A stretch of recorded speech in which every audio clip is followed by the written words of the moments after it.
സഖാക്കളെ, സ്നേഹമുള്ള നാട്ടുകാരെ, സുഹൃത്തുക്കളെ, വലിയ ഒരു യുദ്ധത്തിൻ്റെ മുഖത്ത് സർവശക്തിയും ഉപയോഗിച്ച് നമ്മൾ മുന്നേറുകയാണ്.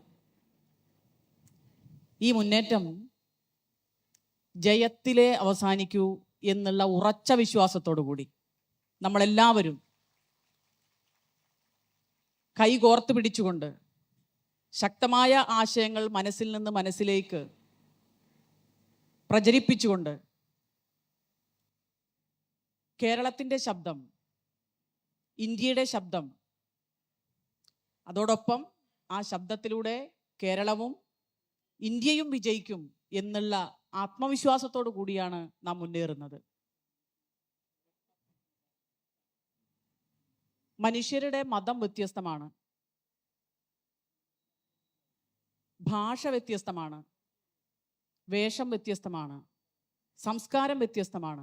പക്ഷേ ജാതി ഒന്നാണ് എന്ന് പഠിപ്പിച്ച, ആ ജാതി മനുഷ്യജാതിയാണ് എന്ന് പഠിപ്പിച്ച മഹാനായ ഗുരുദേവന്റെ പുണ്യപ്പെട്ട പാദസ്പർശമേറ്റ കരുത്തിൻ്റെ, മനുഷ്യത്വത്തിൻ്റെ മണ്ണിലാണ് നമ്മൾ ഇവിടെ ഇരിക്കുന്നത്. ആ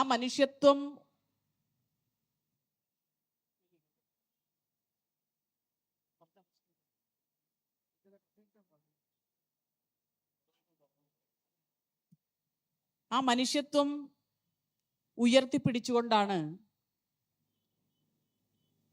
ഏതാണ്ട് നൂറ്റാണ്ടുകൾ ഉള്ള ആ മനുഷ്യത്വത്തിൻ്റെ ബലത്തിലാണ് നമ്മൾ ഈ പതിറ്റാണ്ടുകൾ താണ്ടി നമ്മുടെ രാജ്യത്ത് നിന്ന് രാജവാഴ്ചയും സൂര്യനസ്തമിക്കാത്ത ബ്രിട്ടീഷ് സാമ്രാജ്യത്തിൻ്റെ കൊളോണിയൽ ആധിപത്യവും ഒക്കെ തകർത്ത് മനുഷ്യർക്ക് വേണ്ടിയുള്ള ഒരു ഇടമാക്കി ഈ പ്രദേശത്തെ മാറ്റിയത്. വീണ്ടും നമ്മൾ ഇന്ന് നേരിടുന്ന ഏറ്റവും പ്രധാനപ്പെട്ട വിഷയം, പ്രധാനപ്പെട്ട പ്രതിസന്ധി ഗുരുദേവൻ മുന്നോട്ട് വെച്ച ആശയം തന്നെയാണ്. നമ്മൾ വ്യത്യസ്ത മതത്തിൽ വിശ്വസിക്കുന്നു, നമ്മൾ വ്യത്യസ്തരായിരിക്കുന്നു പല കാര്യങ്ങളിലും, പക്ഷെ നമ്മളെല്ലാവരും ഇന്ത്യക്കാരാണ്, നമ്മളെല്ലാവരും മനുഷ്യരാണ്. ഈ എല്ലാ മനുഷ്യരെയും ചേർത്തു പിടിക്കുന്ന മനുഷ്യത്വത്തിൻ്റെ ആശയം, ആ മനുഷ്യത്വത്തിൻ്റെ ആശയം അടങ്ങിയിരിക്കുന്ന ഏറ്റവും പ്രധാനപ്പെട്ട പ്രാമാണിക രേഖ നമ്മുടെ ഭരണഘടന. ആ ഭരണഘടനയിൽ ഗുരുദേവ ദർശനം തന്നെയാണ്. നമ്മൾ നോക്കിയാൽ ഒരുപക്ഷെ മക്കം മൗലവി ഉയർത്തിപ്പിടിച്ച ആശയം നമുക്കതിൽ കാണാൻ സാധിക്കും, അയ്യങ്കാളി ഉയർത്തിപ്പിടിച്ച ആശയം അതിൽ നമുക്ക് കാണാൻ സാധിക്കും, ഡോക്ടർ അംബേദ്കറുടെ ആശയം, ഉദാത്തമായ സങ്കല്പം നമ്മൾ അതിൽ കാണുന്നു. നമ്മുടെ ഓരോ പ്രദേശത്തും നടന്നിട്ടുള്ള പോരാട്ടങ്ങളിൽ, ആ പോരാട്ടങ്ങളിലൊക്കെ മനുഷ്യന്റെ വഴി നടക്കാൻ, വിദ്യാഭ്യാസത്തിനുള്ള, കൂലിക്ക് വേണ്ടിയുള്ള, മാറുമറയ്ക്കുന്നതിന് വേണ്ടിയുള്ള, മീശ വയ്ക്കുന്നതിന് വേണ്ടിയുള്ള, മുടി നീട്ടി വളർത്തുന്നതിന് വേണ്ടിയുള്ള, അങ്ങനെ അനവധിയായിട്ടുള്ള മനുഷ്യത്വത്തിൻ്റെ, മനുഷ്യാവകാശത്തിൻ്റെ എല്ലാ ഉപ്പും അതിനകത്ത് നമുക്ക് കാണാൻ സാധിക്കും. അതാണ് നമ്മൾ പറയുന്നത് we the people of India, ഞങ്ങൾ ഇന്ത്യയിലെ ജനങ്ങൾ. അതുകൊണ്ട് ഞങ്ങൾ തന്നെ പറയുകയാണ് എന്താണ് ഇവിടെ വേണ്ടത്. ഈ രാജ്യം എങ്ങനെയായിരിക്കണം? ഒരു ജനാധിപത്യ രാജ്യമായിരിക്കണം. ജനാധിപത്യത്തെക്കുറിച്ച് നമ്മൾ ക്ലാസ് മുറികളിൽ പഠിച്ചിട്ടുണ്ട്. ജനങ്ങൾക്ക് വേണ്ടി, ജനങ്ങളാൽ, ജനങ്ങളുടെ ഗവൺമെന്റ്. പക്ഷെ ഇന്ത്യ അതിൽ നിന്ന് വ്യത്യസ്തമായി കുറെ കൂടി വിശാലമായ ഒരു ആശയം പ്രകടിപ്പിക്കുകയാണ്. വ്യത്യസ്തനായിരിക്കാനും ആ വ്യത്യസ്തതയുടെ പേരിൽ ആക്രമിക്കപ്പെടാതിരിക്കാനും കൂടിയുള്ള ആശയമാണ് ജനാധിപത്യം. നിർഭാഗ്യവശാൽ ഇന്ത്യയിൽ നിന്ന് ആ വ്യത്യസ്തതകളെ അനുവദിക്കുന്നില്ല എന്ന് പറഞ്ഞാൽ ജനാധിപത്യത്തെ കശാപ്പ് ചെയ്യുന്ന ഭരണകൂടം ഇന്ത്യക്കകത്ത് നിലനിൽക്കുന്നു. അതുകൊണ്ട് വ്യത്യസ്ത അഭിപ്രായം പറയുന്നവരെ വെടിവെച്ചു കൊല്ലുന്നു. നമ്മുടെ മുന്നിലുണ്ട് ധാബോൽക്കറെ പോലെ, പൻസാരയെ പോലെ, ഗൗരി ലങ്കേഷിനെ പോലുള്ളവർ. ആ വ്യത്യസ്ത അഭിപ്രായം ജനങ്ങൾക്ക് വേണ്ടി പറയുന്ന കേരളത്തിന്റെ പ്രിയപ്പെട്ട മുഖ്യമന്ത്രിക്കെതിരെ നിർഭാഗ്യവശാൽ ഇവിടെയുള്ള കോൺഗ്രസിന്റെ നേതൃത്വമടക്കം ജനവിരുദ്ധമായ പൗരത്വ നിയമം ഇവിടെ നടപ്പിലാക്കില്ല എന്ന് മുഖ്യമന്ത്രി തൻ്റെ ഇടത്തോടുകൂടി തല ഉയർത്തിപ്പിടിച്ച് ജനങ്ങൾക്ക് വേണ്ടി സംസാരിക്കുമ്പോൾ അതെങ്ങനെ നടപ്പാക്കാതിരിക്കാൻ പറ്റും എന്ന് മറുചോദ്യം ഉന്നയിക്കുന്ന ഏറ്റവും ശോചനീയമായ ഒരു പ്രസ്ഥാനത്തിൻ്റെ, ഒരു പാർട്ടിയുടെ നിലവാരത്തിലേക്ക് ഒരു പക്ഷേ മതേതരത്വം ഉണ്ട് എന്ന് ഉണ്ടാകണമെന്ന് ആഗ്രഹിക്കുന്ന കോൺഗ്രസ്സുകാർ പോലും അങ്ങനെ പറയരുതേ എന്ന് അവരുടെ മനസ്സിൽ പറയുന്നുണ്ട്. നമുക്കറിയാം എങ്ങനെയാണ് കേരളവും ഇന്ത്യയും ഒരു ജനാധിപത്യ രാജ്യത്തിലേക്ക് എത്തിയത്. എല്ലാ മനുഷ്യരെയും എല്ലാ അഭിപ്രായമുള്ളവരെയും ഉൾക്കൊള്ളുന്ന ഒരു രാജ്യമായി നമ്മൾ മാറിയത്.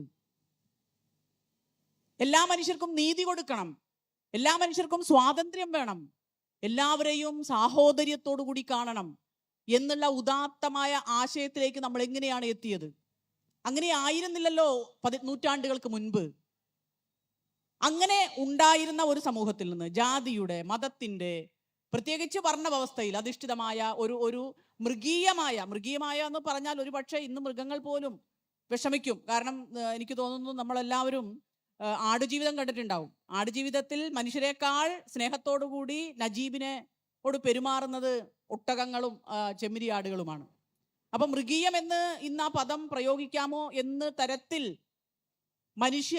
മനുഷ്യരോട് കാട്ടിക്കൂട്ടുന്ന വിക്രിയകൾ, ക്രൂരതകൾ നമ്മൾ കണ്ട് വിഷമിക്കുകയാണ്. ഇന്നലെ ഇന്ത്യൻ എക്സ്പ്രസിന്റെ ഒരു മീറ്റ് ദ കാൻഡിഡേറ്റ് ഉണ്ടായിരുന്നു. അതിനകത്തൊരു സഹോദരൻ എഴുന്നേറ്റ് നിന്ന് ചോദിച്ചു, ഞങ്ങൾ 3 സ്ഥാനാർത്ഥികളുണ്ട്, BJP-യുടെ സ്ഥാനാർത്ഥിയുണ്ട്, കോൺഗ്രസിന്റെ UDF-ന്റെ സ്ഥാനാർത്ഥിയുണ്ട്, ഞാനുമുണ്ട്. ചോദിച്ചു, ഈ രാജ്യത്ത് കൂട്ടക്കൊലകൾ നടക്കുന്നു ഭരണകൂടത്തിന്റെ ഒത്താശയോടുകൂടി. 2002 ഗുജറാത്തിൽ നമ്മൾ അത് കണ്ടു. ഇപ്പോഴും മണിപ്പൂരിൽ അത് അവസാനിച്ചിട്ടില്ല, തുടർന്നുകൊണ്ടേയിരിക്കുന്നു. പ്രതികരിക്കുന്നവരെ വെടിവെച്ചു കൊല്ലുന്നു. എങ്ങനെയാണ് ജനങ്ങൾ ഈ ഭരണകൂടത്തെ വിശ്വസിക്കുക? എന്താണ് നിങ്ങൾക്ക് പറയാനുള്ളത് എന്ന് ചോദിച്ചപ്പോ ആ പറഞ്ഞ ആളെ ആക്രമിക്കുകയാണ്. അത്തരത്തിലുള്ള സ്ഥിതിവിശേഷം ഈ രാജ്യത്ത്, ഈ കേരളത്തിൽ പോലും അതിന്റെ പ്രതിനിധികൾ പ്രകടിപ്പിക്കുന്നത് ഭയത്തോടു കൂടിയാണ് ഞാൻ അദ്ദേഹത്തിന്റെ അടുത്തിരുന്ന് കേട്ടത്. അദ്ദേഹം പറഞ്ഞത്, നിങ്ങൾക്ക് സ്റ്റാറ്റിസ്റ്റിക്സ് ഉണ്ടോ വല്ലതും? നിങ്ങൾ ഈ പറയുന്നതിന് എന്തെങ്കിലും കണക്കുണ്ടോ? അപ്പോ ആ സഹോദരൻ പറഞ്ഞു, പത്രങ്ങളിലൊക്കെ അങ്ങ് വായിക്കുന്നില്ലേ? എന്ത് പത്രം? അങ്ങനെ പത്രത്തിൽ പറയുന്നതൊക്കെ ശരിയാണോ എന്ന് ചോദിക്കുകയാണ്. അപ്പൊ ഈ തെരഞ്ഞെടുപ്പ് കാലം എന്ന് പറഞ്ഞാൽ നമുക്കറിയാം പ്രിയപ്പെട്ടവരെ, എല്ലാവരും വളരെ മാന്യത ഇല്ലെങ്കിൽ പോലും മാന്യമായി പെരുമാറാൻ പഠിക്കേണ്ട ഒരു കാലമാണ്. ആ കാലത്ത് പോലും ജനങ്ങളോട് ധിക്കാരപരമായി ക്ഷോഭിച്ച് ജനങ്ങളെ ഒരു തരിമ്പിനും വിലക്കെടുക്കാത്ത രീതിയിൽ പെരുമാറുന്നവർ ഭരണം കിട്ടിയാൽ എന്തായിരിക്കും അവസ്ഥ? അതാണിപ്പോ രാജ്യം കണ്ടുകൊണ്ടിരിക്കുന്നത്. ഭരണഘടന ഈ രാജ്യത്തിന് സമർപ്പിച്ചുകൊണ്ട് ഡോക്ടർ അംബേദ്കർ പറഞ്ഞത്, ഇത് രാജ്യത്തിന് തരുന്ന സമയത്ത് എനിക്ക് ഒന്ന് മാത്രമേ രാജ്യത്തെ ജനങ്ങൾക്ക് ഉറപ്പുവരുത്താൻ കഴിയുന്നുള്ളൂ, അത് പൊളിറ്റിക്കൽ ഫ്രീഡമാണ്, രാഷ്ട്രീയ അധികാരമാണ് എന്ന് പറഞ്ഞാൽ അതിൽ തന്നെ ഒരു ചുരുക്കം ചിലത് എന്ന് പറഞ്ഞാൽ 18 വയസ്സായ ആളുകൾക്ക് സാർവത്രിക വോട്ടവകാശം. അതിൽ പണ്ഡിതനെന്നോ പാമരനെന്നോ ധനികനെന്നോ നിസ്തനെന്നോ ആണെന്നോ പെണ്ണെന്നോ അല്ലെങ്കിൽ ഭിന്നപ്രകൃതിക്കാരെന്നോ വ്യത്യാസമില്ലാതെ എല്ലാവർക്കും. ബാക്കിയുള്ളത് നമുക്കിനി നേടേണ്ടതുണ്ട്. അപ്പോൾ ഇനി ഒട്ടേറെ ദൂരം നമ്മൾ താണ്ടേണ്ടതുണ്ട്. ഈ രാജ്യത്തെ മനുഷ്യരുടെ നീതി കിട്ടാൻ, സമത്വം കിട്ടാൻ, സാഹോദര്യത്തോടു കൂടി ജീവിക്കാൻ ഒക്കെ നമുക്കിനി ഒട്ടേറെ ദൂരം ഈ ഭരണ സംവിധാനത്തെ ഉപയോഗിച്ച് താണ്ടേണ്ടതുണ്ട്. അപ്പോഴാണ് അതിനെ അട്ടിമറിക്കുന്ന, ഭരണകൂടത്തെ തന്നെ അട്ടിമറിക്കുന്ന, ഭരണകൂട സ്ഥാപനങ്ങളെ അട്ടിമറിക്കുന്ന നയസമീപനങ്ങളുമായി മുന്നോട്ട് പോകുന്നത്.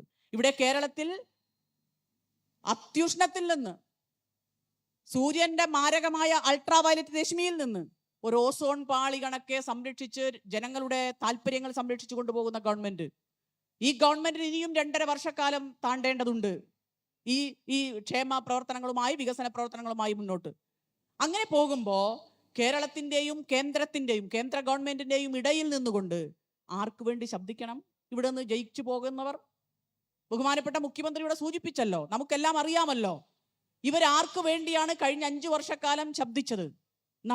നമുക്കെതിരെ, കേരളത്തിലെ ജനങ്ങൾക്കെതിരെ, കേരളത്തിൽ ക്ഷേമ പെൻഷൻ വാങ്ങുന്ന 62 ലക്ഷത്തോളം വരുന്നവർക്കെതിരെ, കേരളത്തിന്റെ വികസനം കൊതിച്ചു കഴിയുന്നവർക്കെതിരെ, കേരളത്തിലെ യുവാക്കൾക്കെതിരെ, കേരളത്തിലെ സ്ത്രീകൾക്കെതിരെ, എല്ലാ വിഭാഗം ജനങ്ങൾക്കെതിരെ, കടലോര പ്രദേശങ്ങളിൽ കടലുമായി ഉപജീവനം ബന്ധപ്പെട്ട് കഴിയുന്നവരെ, അവർക്കൊക്കെ എതിരെയാണ് കേരളത്തിൽ കഴിഞ്ഞ 5 വർഷക്കാലം കേരളത്തിൽ നിന്ന് പോയിട്ടുള്ള MP-മാർ നിർഭാഗ്യവശാൽ 1-2 പേരൊഴിച്ച് പ്രസംഗിച്ചിട്ടുള്ളത്, നിലപാടെടുത്തിട്ടുള്ളത്. ബഹുമാനപ്പെട്ട മുഖ്യമന്ത്രിയുടെ സൂചിപ്പിച്ചു. ഇനിയൊരു തെരഞ്ഞെടുപ്പിൽ നമ്മുടെ മുന്നിൽ വന്ന് നിൽക്കുകയാണ്. 18ാമത് ലോക്സഭാ തെരഞ്ഞെടുപ്പ് നമ്മുടെ മുന്നിൽ വന്ന് നിൽക്കുമ്പോൾ 17 തെരഞ്ഞെടുപ്പുകളിൽ നിന്നും വ്യത്യസ്തമായ ഒരു നിലപാട് എടുക്കേണ്ട അത്യന്തം നിർണായകമായ ഒരു സാഹചര്യത്തിലാണ് ഞാനും നിങ്ങളും നമ്മളെല്ലാവരും. കക്ഷി രാഷ്ട്രീയ ഭേദമന്യേ, ജാതിമത ഭേദമന്യേ, സ്ത്രീ പുരുഷ ഭിന്ന പ്രകൃതി ഭേദമന്യേ നമ്മൾ ഒരേപോലെ പ്രതികരിക്കേണ്ടത് ജനാധിപത്യം നിലനിൽക്കണം. ജനങ്ങൾക്കിവിടെ സമാധാനത്തോടു കൂടി സ്വസ്ഥമായി നിർഭയമായി ജീവിക്കാൻ പറ്റുന്ന ഒരു രാജ്യമായി ഇന്ത്യ നിലനിൽക്കണം. അതിന് കേരളത്തിന് ആകുന്നത്, അണ്ണാറക്കണ്ണനും തന്നാലായത്, നമുക്ക് 20 പാർലമെന്റ് മണ്ഡലങ്ങളാണുള്ളത്. ഈ 20 പാർലമെന്റ് മണ്ഡലങ്ങളിൽ നിന്നും ഈ കേരളത്തിന് വേണ്ടി ശബ്ദിക്കാൻ, മതനിരപേക്ഷതയ്ക്ക് വേണ്ടി ശബ്ദിക്കാൻ, ജനാധിപത്യത്തിന് വേണ്ടി ശബ്ദിക്കാൻ, നിസ്വരായവർക്ക് വേണ്ടി ശബ്ദിക്കാൻ, ഇനിയും എന്താണ് സ്വാതന്ത്ര്യമെന്നോ, എന്താണോ നീതിയെന്നോ, എന്താണോ സാഹോദര്യമെന്നോ സ്വന്തം ജീവിതത്തിൽ അനുഭവിക്കാൻ പോലും കഴിയാത്ത കോടിക്കണക്കിന് ആളുകൾ ഇന്ത്യക്കകത്തുണ്ട്. അവർക്കൊക്കെ അതെന്താണെന്ന് സ്വന്തം അനുഭവത്തിലൂടെ മനസ്സിലാക്കുവാൻ ഉള്ള ഒരു സാഹചര്യം ഈ രാജ്യത്ത് നിലനിൽക്കണം. അതുകൊണ്ട് കേരളത്തിന്റെ ശബ്ദമാകാൻ, ഈ സംസ്ഥാനത്തിലെ ജനങ്ങളുടെ ശബ്ദമാകാൻ, ഈ സംസ്ഥാനത്തിലെ ജനങ്ങളെ ശത്രുപക്ഷത്ത് നിർത്താത്ത 20 പേർ ഇവിടെ നിന്ന് പോകണം. അത് നമുക്കറിയാം, ഇടതുപക്ഷ ജനാധിപത്യ മുന്നണിയാണ്. എന്തുകൊണ്ട്? ഇന്നലത്തെ ചർച്ചയിൽ ഇടതും വലതും ഇരുന്നിട്ട് ഈ രണ്ടുപേരും പറഞ്ഞത് ഇടതുപക്ഷം BJP, ഹൈബി ഈഡൻ പറയും ഇടതുപക്ഷം BJPയുമായി ചങ്ങാത്തത്തിലാണ്, രാധാകൃഷ്ണൻ സാറ് പറയും ഇടതുപക്ഷം കോൺഗ്രസുമായി ചങ്ങാത്തത്തിലാണ്. ഞാൻ അതിന് മറുപടി പറയാൻ പോയില്ല. കാരണം എന്താണെന്നറിയോ? അത്രയ്ക്ക് തരംതാണ തമാശയാണ് രണ്ടുപേരും പറഞ്ഞത്. ഈ രാജ്യത്ത് 112ഓളം വരുന്ന MLA-മാർ പോയിട്ടുണ്ട് കോൺഗ്രസിൽ നിന്ന് BJPയിലേക്ക്. 13 മുഖ്യമന്ത്രിമാർ പോയിട്ടുണ്ട് BJPയിലേക്ക്. ഏറ്റവും ഈ അടുത്ത കാലത്ത് നമുക്കറിയാം, ഹിമാചൽ പ്രദേശ് ജനങ്ങൾ പ്രതീക്ഷയോടുകൂടി നിങ്ങൾ ദൈവത്തോർത്ത് ഞങ്ങൾക്ക് വേണ്ടി ഭരിക്കൂ എന്ന് പറഞ്ഞ് അധികാരത്തിൽ കയറ്റി. 6 പേർ സ്വന്തം നേതാവിനെതിരെ വോട്ട് രേഖപ്പെടുത്തുകയാണ് രാജ്യസഭയിൽ. ഈ കേരളത്തിൽ നിന്ന് പോകില്ല എന്നാണ് നമ്മൾ വിചാരിച്ചിരുന്നത്. കേരളത്തിലെ കോൺഗ്രസ്സുകാർ മറ്റു കോൺഗ്രസ്സുകാരെ പോലെയല്ല എന്ന് നമ്മൾ കരുതിയിരുന്നു. അതും സംഭവിച്ചു. പ്രധാനപ്പെട്ട ഈ കേരളം ഭരിച്ച 2 പ്രധാന മുഖ്യമന്ത്രിമാരുടെ മക്കൾ പോകുകയാണ്. ഇനി ആരാണ് എപ്പോഴാണ് പോകുന്നത് എന്നറിയില്ല. ഇപ്പോ 20 മണ്ഡലത്തിനകത്തും നിർത്തിയിട്ടുള്ള കോൺഗ്രസിന്റെ UDFന്റെ സ്ഥാനാർത്ഥികൾ ഈ തെരഞ്ഞെടുപ്പ് കഴിയുന്നതുവരെയും ആ പേരിൽ, ആ അടയാളത്തിൽ അവിടെ ഉണ്ടാകുമോ എന്ന് ജനങ്ങൾക്കറിയില്ല. അത്തരത്തിൽ വിശ്വസിക്കാൻ പറ്റാത്ത ഒരു നിലപാടില്ലാത്ത ഒരു രാഷ്ട്രീയം കൈകാര്യം ചെയ്യുന്നു. നിർഭാഗ്യവശാൽ ഞങ്ങൾക്കൊക്കെ വിഷമമുണ്ട്, നമുക്കൊക്കെ വിഷമമുണ്ട്. കാരണം ഇവര് അല്പമെങ്കിലും മതേതരത്വം പറഞ്ഞുകൊണ്ടെങ്കിലും നിലനിൽക്കണമെന്ന് ആഗ്രഹിക്കുകയാണ്. അപ്പോൾ അതില്ല എന്ന് കേരളത്തിലെ ജനങ്ങൾക്ക് ബോധ്യപ്പെട്ട ഒരു സാഹചര്യത്തിൽ കേരളത്തെ രക്ഷിക്കാൻ, ഇന്ത്യയെ രക്ഷിക്കാൻ ഇടതുപക്ഷത്തിനെ കഴിയൂ. അതുകൊണ്ടാണ് ബഹുമാനപ്പെട്ട മുഖ്യമന്ത്രി പറഞ്ഞത്, ജനവിരുദ്ധമായ നയങ്ങൾ, അത് CAA മാത്രമല്ല, ജനങ്ങൾക്കെതിരായ നയങ്ങൾ നടപ്പിലാക്കിയാൽ അത് എതിർക്കുക തന്നെ ചെയ്യും, അതിവിടെ നടപ്പിലാക്കില്ല. കാരണം എന്തുകൊണ്ടൊന്ന് ചോദിച്ചല്ലോ, എന്തുകൊണ്ട് നിങ്ങൾ നടപ്പിലാക്കില്ല? പാർലമെന്റ് പാസ്സാക്കിയതല്ലേ. കാരണമുണ്ട്. നമ്മൾ രാജാവിന്റെ ശാസനകളെ ഒക്കെ ലംഘിച്ചാണ് ഇവിടെ എത്തിയത്. രാജവാഴ്ചക്കാലത്ത് നമുക്കറിയാലോ, രാജാവിന്റെ ശാസനകൾക്കെതിരെ വർത്തമാനം പറഞ്ഞാൽ കഴുത്തിന് മുകളിൽ തലയുണ്ടാവില്ല എന്നറിഞ്ഞ ഒരു ജനത.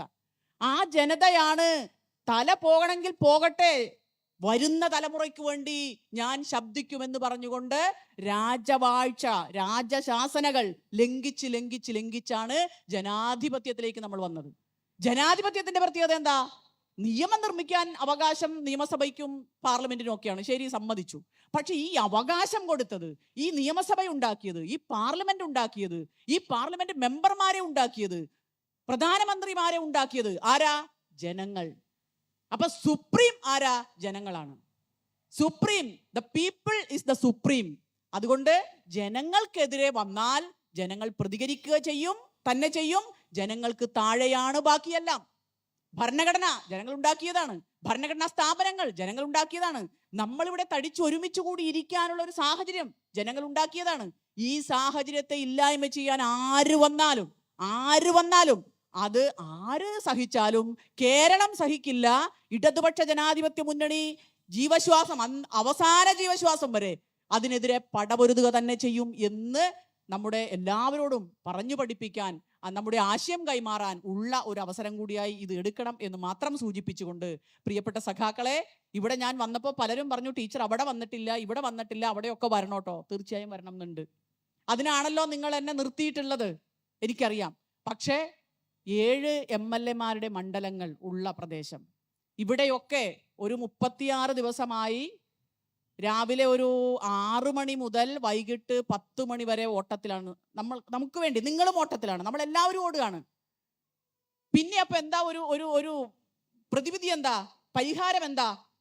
എല്ലാവരും, ഇവിടെ കൂടിയിട്ടുള്ള എല്ലാവരും, നമ്മുടെ സഖാക്കൾ, നമ്മളോട് സ്നേഹം പ്രകടിപ്പിക്കുന്നവർ എല്ലാവരെയും ചേർത്ത് നിർത്തി ഷൈനി ടീച്ചർ ഇടതുപക്ഷത്തിന്റെ സ്ഥാനാർത്ഥി ചുറ്റിക അരിവാൾ നക്ഷത്രത്തിൽ മത്സരിക്കുന്നു എന്നുള്ള പ്രചരണവുമായി ഓരോരുത്തരും, പ്രിയപ്പെട്ട സഹോദരി സഹോദരന്മാരെ, നമ്മളെ കണ്ടില്ല എന്ന് പറയുന്നിടത്തേക്ക് പോയി വോട്ട് വാങ്ങി ഈ പ്രത്യേക സാഹചര്യം പറഞ്ഞ് ബോധ്യപ്പെടുത്തി നമുക്ക് മുന്നോട്ട് പോവുക തന്നെ വേണം. നിങ്ങളോടൊപ്പം നിങ്ങൾ ആഗ്രഹിക്കുന്ന വിധത്തിൽ ഒരു സ്ഥാനാർത്ഥി എന്നുള്ള നിലയിൽ ഞാൻ പോകുന്നുണ്ടോ എന്ന് എനിക്കറിയില്ല. ഞാൻ ഉണ്ട് എന്നാണ് ഞാൻ ഒരു പരിധിവരെ കരുതുന്നത്. എന്തെങ്കിലും കുറവുകളും ഒക്കെ ഉണ്ടെങ്കിൽ പറഞ്ഞു തരിക, തിരുത്താൻ തയ്യാറാണ് എന്ന് മാത്രം സൂചിപ്പിച്ചുകൊണ്ട്, ഇടതുപക്ഷ ജനാധിപത്യ മുന്നണിയുടെ സ്ഥാനാർത്ഥിയായ KJ ഷൈൻ ടീച്ചർ എന്നെ ചുറ്റിക അരിവാൾ നക്ഷത്രം അടയാളത്തിൽ വിജയിപ്പിക്കുമ്പോൾ ഒരു സഹോദരി പറഞ്ഞു ടീച്ചർ ജയിക്കണോട്ടോന്ന്. അങ്ങനെ ഞാൻ ഒറ്റയ്ക്കല്ല ജയം. നമുക്കങ്ങനെ ഒറ്റയ്ക്ക് ജയമില്ലല്ലോ ഇടതുപക്ഷത്തിന്. നമ്മൾ ഒരുമിച്ച് ജയിക്കും. നമുക്ക് വേണ്ടി നമ്മൾ ഒരുമിച്ച് വോട്ട് ചെയ്ത് ജനങ്ങൾക്ക് വേണ്ടി നമ്മൾ ജയിക്കും. അതിന് നമുക്ക് ഒരുമിച്ച് പോരാടാം എന്ന് മാത്രം സൂചിപ്പിച്ചുകൊണ്ട്, ഈ കൊടും ചൂടിലും വേനലിലും ഇത്രയും നേരം ദൂരത്ത് നിന്ന് ഇവിടെ എത്തി ഈ സമര പോരാട്ടത്തിൽ പങ്കെടുത്തുകൊണ്ടിരിക്കുന്ന എല്ലാവർക്കും വിനീതമായി നമസ്കാരം അർപ്പിച്ചുകൊണ്ട് എൻ്റെ വാക്കുകൾ ചുരുക്കുന്നു. നന്ദി.